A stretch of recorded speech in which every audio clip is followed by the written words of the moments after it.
John Urbanski.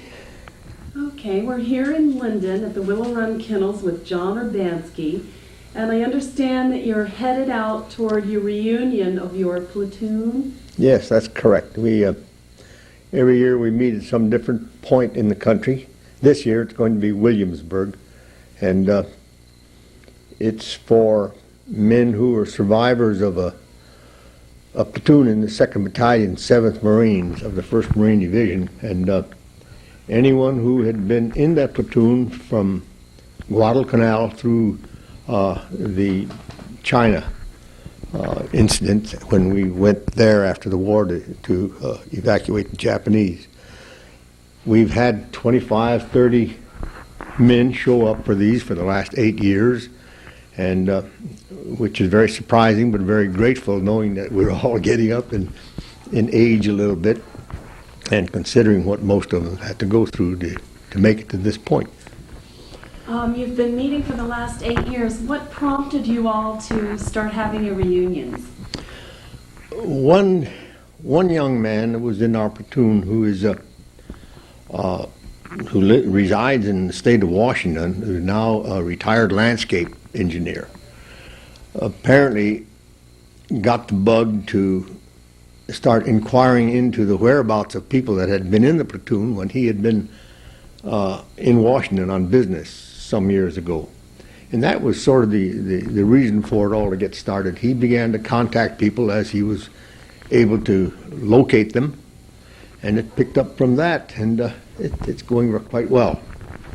I understand you were supposed to get out of the military on the day you were called away. Could you talk a little bit about that? Well, in 1940, on the 16th of September, I left home as a 16-year-old boy who had lied about his age, and a recruiter accepted my tale. I left for Parris Island. 4 years later, which was the 15th of September, the date of my supposed discharge, I found myself bouncing on my tiptoes in water up to my nose, loaded down with ammunition, and looking at an island that was covered with smoke. It looked like 10,000 miles away, wondering, what am I doing here? I'm a civilian. But at any rate, that was it. And oddly enough, that date figured again 4 years later when I found myself scaling an aluminum ladder on the walls at Incheon, Korea. So the 15th of September, which just passed, has a number of memories for me, some of which are good, some of which are bad. I know your friend Tom Hicks told me that when, I forget the name of that piece of equipment that backs up and lets troops out, when the troop... A landing, it's a landing craft. There are various types of them. That's what we, of course, were all loaded on, jammed like sardines in that thing and bobbing around in rough seas for several hours before we were told to go to the point of departure and then head for the beach. Men being seasick, I was glad to see the ramp finally drop, but when it did drop, I was quite chagrined because before it had dropped, the coxswain had run us up on some coral reef, and he backed off, tried it in another direction, and finally got us hung solid on a coral reef and said, "I'm sorry, Marines, this is as far as I could go, get off." And he dropped the ramp, and there we were looking at an island that, as I said a moment ago, seemed 10,000 miles away with water in between. I know Tom said that the bullets were ricocheting off the metal ramp, and you all had to go over the side. Were there a lot of casualties at that time? Fortunately, my unit was to have been in reserve, but the casualties on the initial waves were so heavy that they called us in. It was still very heavy and intense, but probably not as bad as it had been for the first 2 or 3 waves that had gone in. I do recall, thank goodness for a man in an Army duck, another vehicle that would travel on both land and water. When we were bobbing along trying to get in, and there were shells landing and gunfire coming, wondering whether we'd make it into the beach or not, this man took it, he was headed to the beach with an empty duck or with some ammunition on it. And he stopped dead in the water and said, "Hurry up, I'll take as many as I can if you don't linger." And of course, I didn't linger, and several other men didn't either. We got on it, and he was able to deposit us on the beach. But the casualties were heavy. It was the attrition rate was extremely high for that operation. In fact, there have been a lot of people who said that they almost felt it was unnecessary, especially in view of the expense to the lives lost. You were in water, really up to your chin, and did everything get wet? Were you Sopping able to wet. fire? Sopping wet. Did your weapons work when you got on the beach? Yes, our main equipment was 81 millimeter mortars.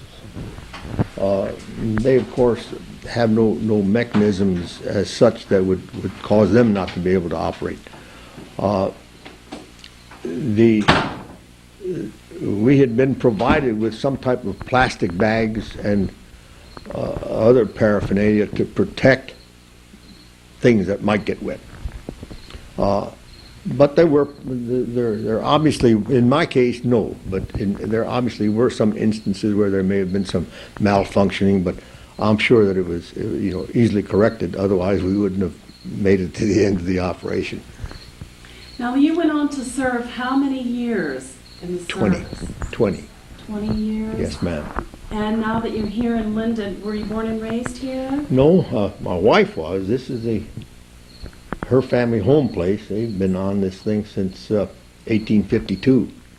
No, but I came from Ohio originally, and fell in love with Virginia as a result of doing a very brief tour at Quantico after I'd come back from overseas the first time in 1943. And then after I came back, several years later, I had an assignment again at Quantico. In the meantime, of course, I had met Nancy in Alexandria, Virginia, at a USO, and we were then married, of course, and I was more than happy to locate back here rather than anyplace else. What stands out on your mind as one or two really memorable experiences that, I don't know, a lot of times after men have been in combat, you have dreams or, are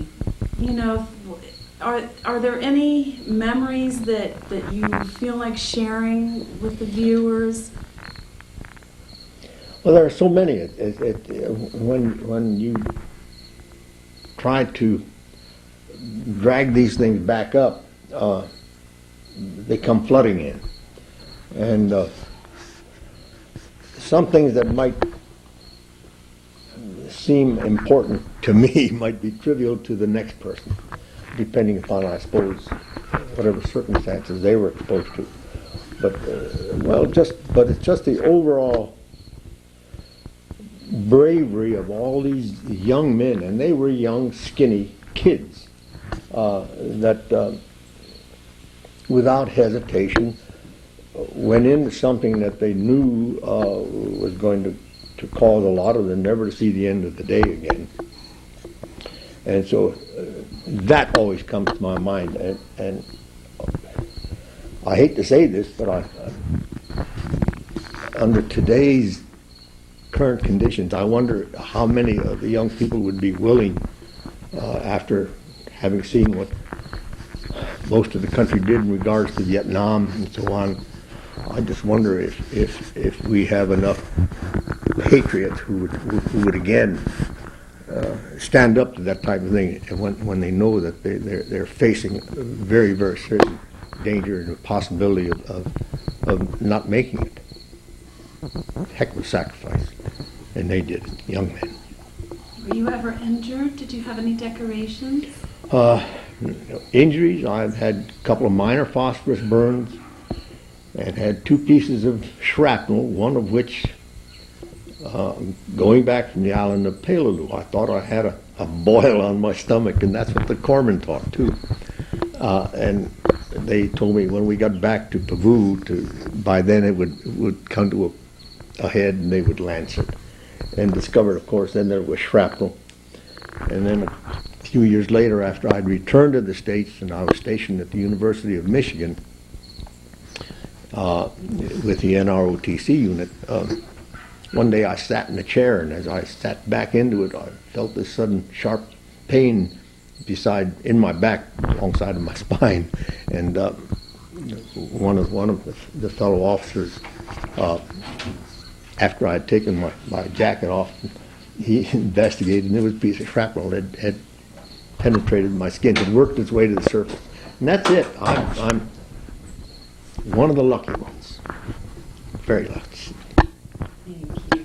And now you're running a kennel and a winery? A vineyard, not a winery. A vineyard, just a vineyard. So now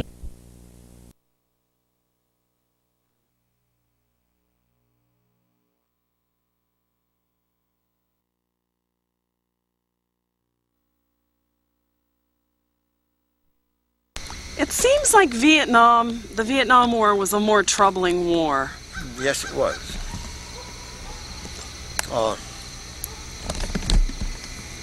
friend of mine has just given me a book to read. You might have noticed it on the coffee table, called Dereliction of Duty. And it had to do with Linden, Johnson, McNamara. Someone has really researched through freedom of information that files that he was able to get a hold of, memos and tapes, conversations, and he really puts the blame on what I have been told. I haven't read it. He just brought it to me the other day.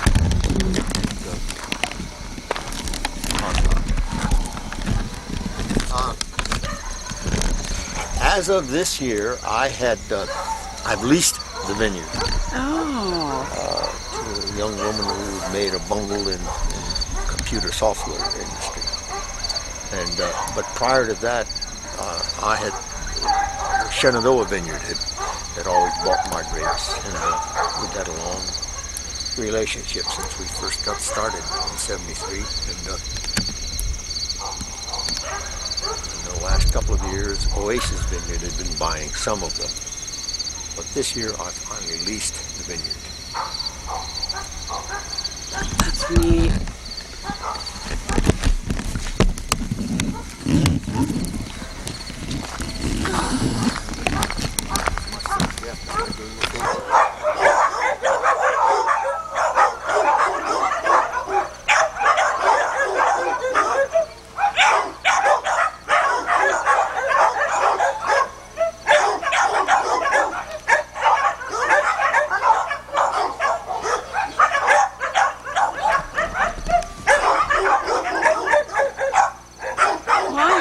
Appear to be full.